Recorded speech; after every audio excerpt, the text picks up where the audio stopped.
নোয়াগাঁর মান্দায় শনিবার পহেলা নভেম্বর উপজেলার প্রশাসন সমবায় অফিস ও স্থানীয় সমবায় বৃন্দের আয়োজনে উৎসবমুখর পরিবেশ ৫৪তম জাতীয় সমবায় দিবস ২০২৫ পালিত হয়েছে। সাম্য ও সমতায় দেশ গড়বে সমবায় এই প্রতিপাদ্যকে সামনে রেখে সকাল ১১টার দিকে উপজেলা চত্বর থেকে একটি বর্ণাঢ্য শোভাযাত্রা বের হয়ে প্রধান সড়ক প্রদক্ষিণ শেষে উপজেলা পরিষদ নেতাদের আলোচনা সভায় মিলিত হয়।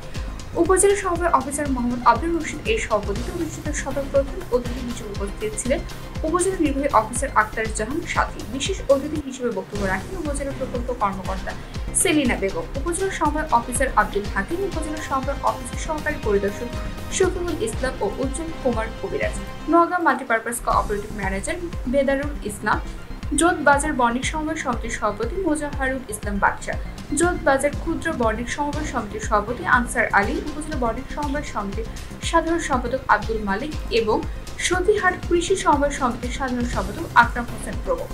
এছাড়া মান্দায় বিভিন্ন সমবায় সমিতির নেতৃবৃন্দ ও সদস্যগণ, মিডিয়া কর্মী, সাংবাদিক বৃন্দ উপস্থিত ছিলেন। অনুষ্ঠানটি সঞ্চালনা করেন মান্দা উপজেলার বণিক সমিতির সভাপতি আখতারুজ্জামান আল মনসুর। আলোচনা সভায় বক্তারা বলেন, সমবায়ের মাধ্যমে গ্রামীণ অর্থনীতি শক্তিশালী করা এবং সমাজের সাম্য ও সহযোগিতার চেতনা প্রতিষ্ঠা করে আজকের মূল লক্ষ্য।